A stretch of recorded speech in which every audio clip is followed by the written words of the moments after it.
From the headquarters of Telesur English in Quito, Ecuador, this is From the South, and I am Sweeney Gray.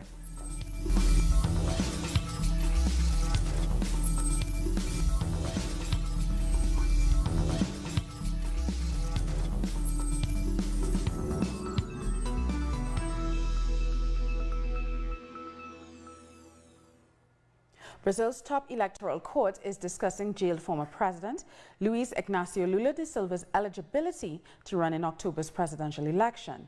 At the last minute today, the court added his case to the agenda of the special session.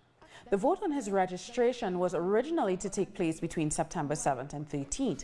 The court could try to ban him from running based on the fact that his guilty verdict has been upheld on the first appeal. However, Lula has received backing from the Human Rights Committee, which ruled that he cannot be disqualified from the elections because his legal appeals are ongoing. Lula's Workers' Party released a statement condemning the last-minute action by the court. The statement says that Lula's defense submitted a 200-page report containing evidence and arguments to the court last night. They say it is not possible that it had been read by the judges with due attention, given the obvious lack of time for them to do so. Political tensions in Brazil are on the rise. Supporters of left-wing candidates are being threatened with violence by members of the far right. Our correspondent in Sao Paulo, Inacio Limas, has the story. At 4:30 p.m. on Wednesday afternoon, a member of left-wing presidential candidate Guilherme Boulos' campaign was talking on the phone outside campaign headquarters when a car stopped next to her and a man inside shouted, "Screw Boulos, here we support Bolsonaro." "Was that fascist?" asked the campaign member, and that's when the man pointed a gun at her. A complaint was filed, and the perpetrator's license plate recorded with the police in São Paulo's Pinheiros neighborhood. Campaign committee members, especially those working for presidential candidates, have a special protection under Brazilian law. So a threat of this magnitude against them is a very serious issue. In addition to this, 2018 has seen a rise in violent attacks against members of the left wing. A few months ago, buses in the Lula caravan were fired upon by unknown assailants. Human rights activist and councilwoman Marielle Franco was assassinated, and recently, councilwoman Taliria Petrone had her campaign material seized by a policeman who also pointed a gun at her. All of the attacks were against figures of the Brazilian left wing. Bolsonaro has all the political responsibility for this attack. He has encouraged the use of firearms. He takes the hands of children and have them do gun gestures, normalizing these actions. The seeds of Bolsonaro, planted so long ago, are being harvested today. Both neoliberal candidate Geraldo Alckmin and far-right Jair Bolsonaro advocate for the free use of weapons. This in a country that reached a record 62,500 homicides in 2016, the same year of the parliamentary coup against then-President Dilma Rousseff. Ecuadorians will have no constitutional court for 60 days or until the council appoints new justices. The Transitory Citizens Participation and Social Control Council ratified its decision to dismiss the 9 judges after denying a request to review the decision. According to the council, the decision was made on the basis that in 2012, the court made rulings that favored the former president, Rafael Correa. Hello, yes, indeed. The Citizens Participation and Social Control Council has ratified this, the decision to seize the 9 judges of the Constitutional Court of Ecuador. This decision was taken unanimously, and the court now enters into a constitutional vacancy for 60 days while the new and final judges are appointed. Also, the council decided that will be no transitory judge. And also this decision was taken because the council decided and considered the irregularity in its appointment, and also they consider the judges were close to the former government. Some critics argue that decision taken by the council, that the council doesn't have the real power to dismiss the judges, and also some critics argue that this It lacks legitimacy because these consuls were appointed by the government, the current government. So now, for now, Ecuador doesn't have a constitutional court. That is all for now. We will keep you posted with more information as soon as we can. Back to you at the studio. Thank you for that, Denise Herrera. Argentina's peso has bounced back slightly on Friday. The central bank auctioned $250 million in reserves, causing the swing. Also helping it along, the International Monetary Fund issued a strong statement of support for President Mauricio Macri's government. And the finance minister is going to Washington to meet the International Monetary Fund authorities to discuss the matter. We understand there is an ongoing distrust in the Argentinian economy. In our opinion, it is built on solid foundations, but we also recognize today that it has to be reinforced against the financial shock we have been exposed to. The North American Free Trade Agreement talks have broken off without a deal, but will resume next week. The talks have been constructive, but Canadian Foreign Affairs Minister Chrystia Freeland said that the government will defend the country's interest in any NAFTA deal. Her counterpart from the United States said President Trump intends to sign a trade agreement with Mexico and Canada if it's willing 90 days from now. And on Thursday, the declining value of the peso led to intense trading of the currency on the foreign exchange, further worsening the situation. The Central Bank of Argentina raised a key interest rate from 45% to 60%, making it one of the highest in the world. Here's our correspondent, Marina Pagnozzi, with more. The economic crisis is only worsening. The value of the peso continues to drop after the announcements made by President Macri on Thursday. Today, the dollar is valued at 40 pesos, but at currency exchange houses, it is being sold at higher prices. At the moment, President Macri is meeting with his cabinet to define the policies that will be announced on Monday morning. There's great expectation for this announcement, as it's their chance to appease the market as well as the people, who are clearly unhappy. It's thought the IMF could demand swifter cuts in spending as a condition for releasing its funds so early. On Thursday evening, thousands of teachers, workers and students from Argentina's public universities protested against the government's austerity measures. Members of over 57 public universities are demanding a decent wage increase as they march against the budget crisis. After a 72-hour strike, protesters gathered outside the National Congress. There is no state policy in place for public education. In a meeting addressing higher education and honouring 100 years of university reform, public education was, again, declared a universal human right and a state obligation. The state must support public education from primary school up to university.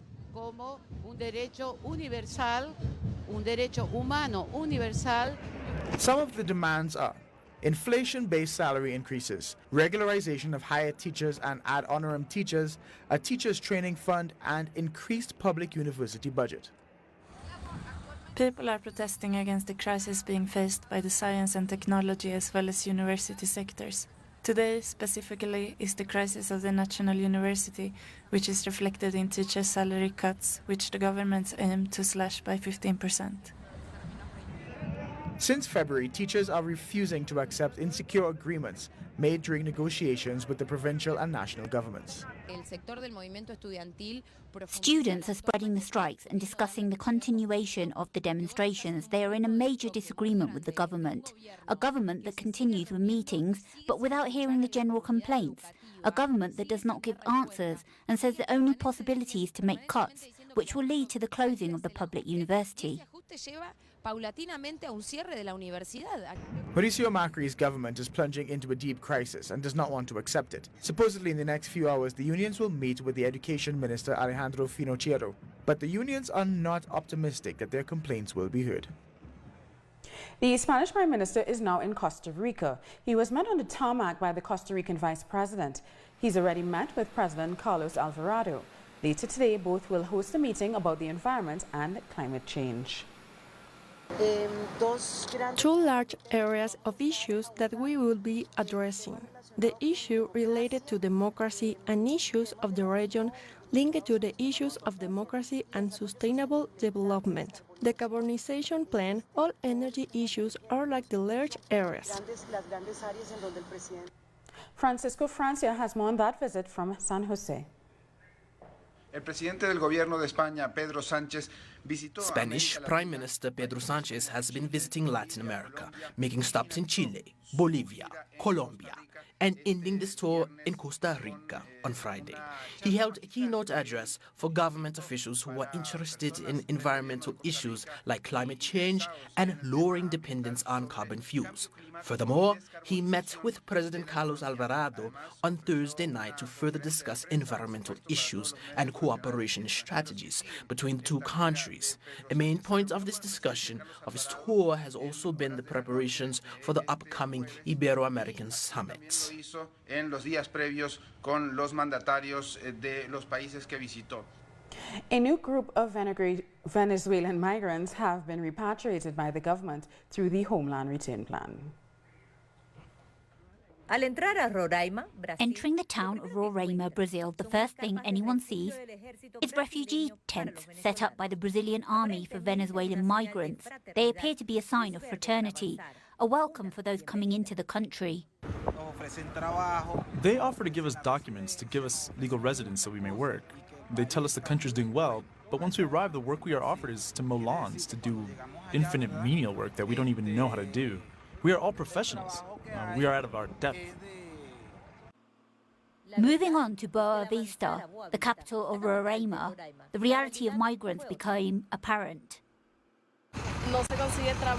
There is no work to be found. And where you can find something, they pay you less than the good Brazilians. They want to trade us as slaves. We came here believing lies, that everything was great, that there was work, that life was easier. They came to Venezuela morally bruised. This was an unforgettable experience. We are closing the door on a bad experience. There is no work to be found. I used to be a mechanic in Venezuela. I had a house. In Brazil, I found no work. I lived on the street. Most of them who migrated come from humble backgrounds and were greatly affected by the economic crisis. But crossing the border, things were worse. The image that was painted for us about Boa Vista was completely different from reality. We went hungry, which we never experienced back in Venezuela. We couldn't find anything to eat over there. I don't recommend migrating to anyone.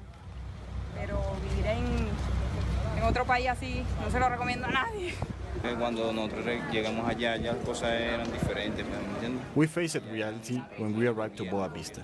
We were attacked by the police. We were mistreated by the people. Our water was cut off.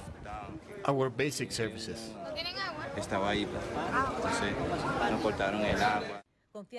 They trusted in the Brazilian government's supposed solidarity. They are manipulating the migration issue so that the people continue to flee Venezuela. I know many people who regret ever leaving, who want to go back but can't find a way. They are sleeping on the streets. Some people living in tents were recently attacked by a group of xenophobes who tried to burn them alive. These migrants warn about the business of migration.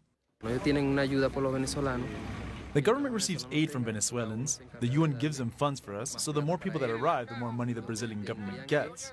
But we never see those funds.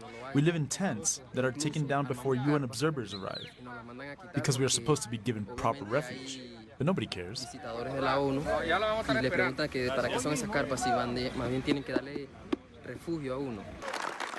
Now they are back in Venezuela. I want to welcome you all back to your country, to the land of Simón Bolívar. 185 migrants were repatriated and provided aid by the Venezuelan government. They were then transported to their own states. About 1,230 migrants have come back from Brazil, thanks to the Homeland Return Plan. And Venezuelan President Nicolas Maduro says he will keep his promise to deliver on the economic recovery plan. Over the past 10 days, we have seen that we are on the right track. We will push forward until we stabilize our economy, until production is up and the market recovers. Maintaining fair wages, a decent income, is key for our economic plan. I can confidently say that we are doing well and we will only do better. And we head to Mexico, where young people have become the major targets of drug violence. We have more in this report. Paulina must walk these streets every day to get to her school in Mexico City. She must then go to work in the neighboring city of Pachuca. While on her daily journey, she has had violent encounters with criminal gangs. She doesn't know anyone who has not been a victim of violence. They take our backpacks. They look through our clothes. They even kidnap people.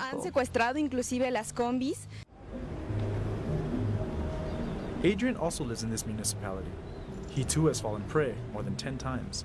He doesn't believe an increase in police officers will have any real impact on crime. I think it's more important to promote education, because most people drop out of school and they have nothing to do. That is something real. A study reveals that Ecatepec is one of the most dangerous places. The crime levels there even surpass other cities plagued by the warring drug cartels.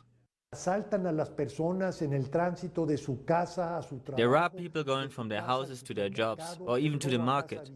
They also break into homes. Families are hurting deeply, but these acts of violence are not in the news headlines. He still holds the hope that political change would translate into action.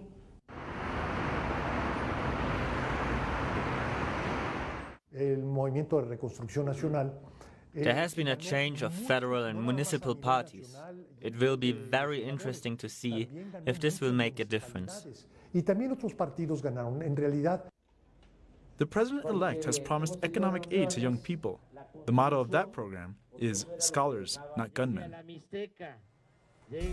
We'll take a short break now and we'll return in a few.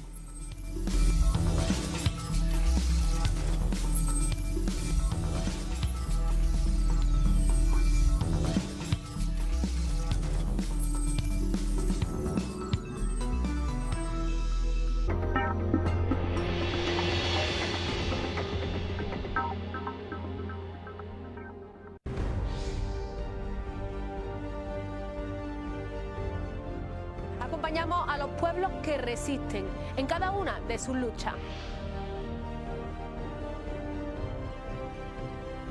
Somos esa ventana que se abre para visibilizarlos entre fronteras.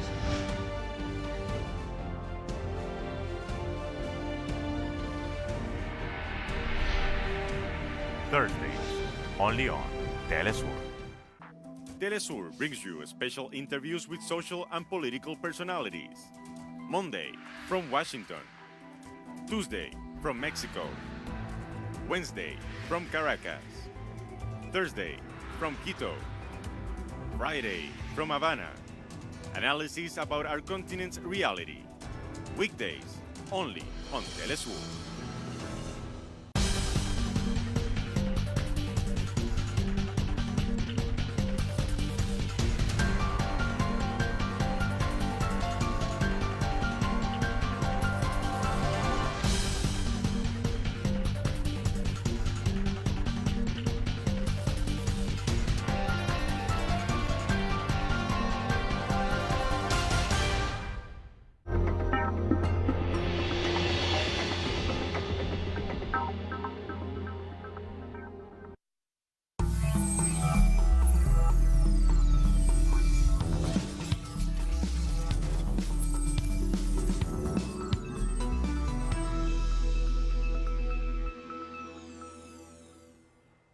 Welcome back. El Salvador's Foreign Ministry has said that 3 Salvadorian minors were sexually abused in an immigration shelter in the U.S. state of Arizona.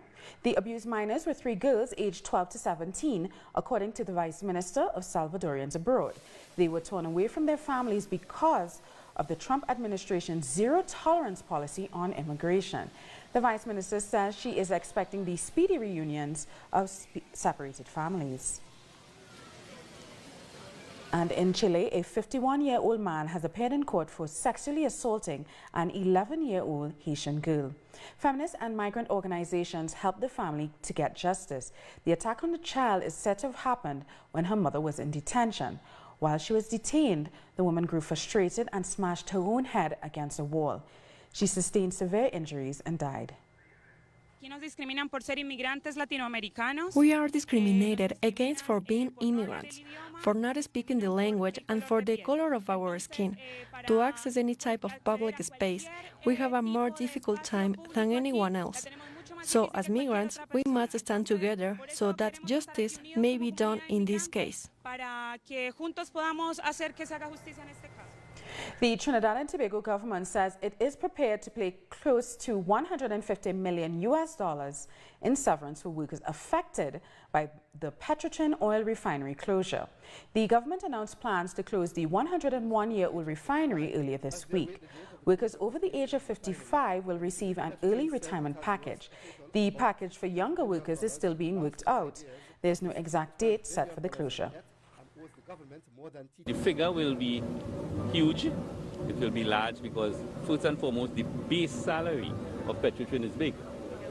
So, because any calculation obviously will have to be on base salary. Are you talking about the hundreds of millions or $1 billion plus? You say huge. I would say it will be significantly more than $1 billion. The termination benefits for the workers, the packages, could be in excess of $1 billion. And that is to be paid by taxpayers, yes? It's part of the cost structure of this reorganization. But that is a small figure compared to the hemorrhaging loss on an annual basis. It's Independence Day in Trinidad and Tobago. The 56th Independence Day Parade was held at the Queen's Park Savannah in Port of Spain. This year's parade is the first for Trinidad and Tobago's first female president, Paula May Weeks. The country gained independence from Britain in 1962. And Grenada has set a date for its national referendum. The vote will determine if the Caribbean Court of Justice will be the country's final appeal court. November 6th this year will be a historic day throughout the Caribbean, as both Grenada and Antigua and Barbuda will hold their referendums on the same day. The vote requires a 2/3 majority to be passed. The time is now for us in this land of ours to make a bold decision. And therefore, tonight I take this opportunity to announce that on November 6, 2018, our country, our citizens, we call upon to make one such bold decision to vote in a national referendum for the Caribbean Court of Justice to replace the Privy Council as the final court of appeal for Grenada, Carriacou, and P.T. Martinique. We'll take a short break now. Don't go away.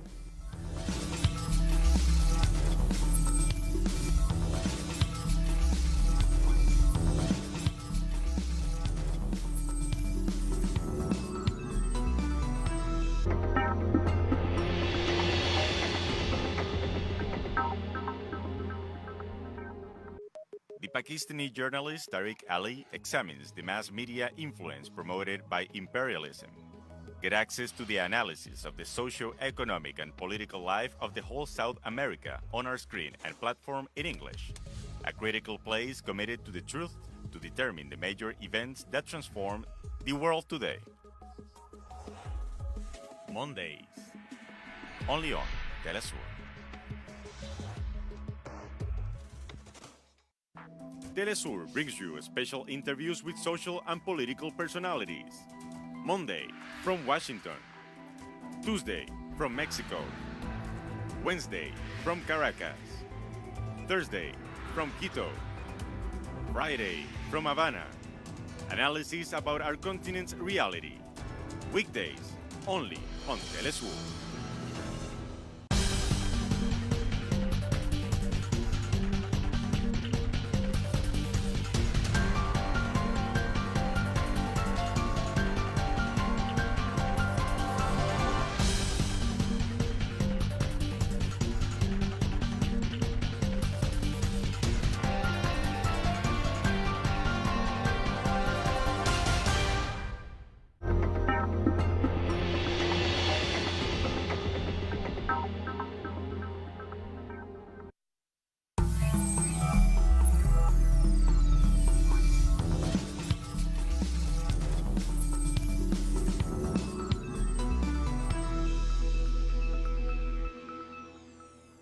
Welcome back. Dutch police have shot a person suspected of stabbing 2 people outside of Amsterdam's main train station. The victims and suspects are now at the hospital. The station had to be shut down as police responded to the incident. Commuters looked on in horror amid the heavy police presence. And the case of 14 migrants who died in 2014 trying to reach the coast of Spain has been reopened. Our correspondent in Madrid, Eduardo Marin, has more.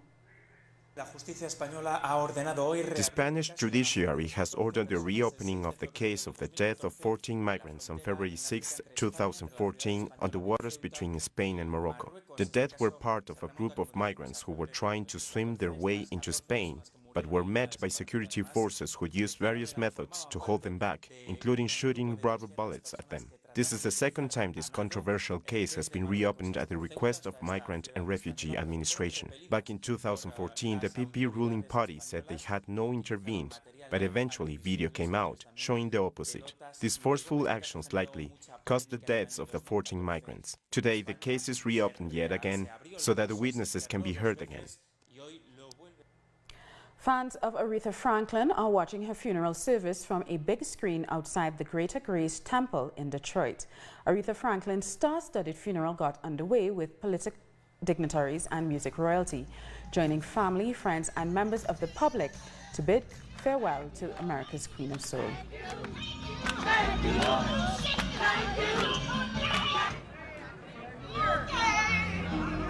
And we've come to the end of this news brief. For these and many other stories, you can find them on our website at talisiotv.net/English.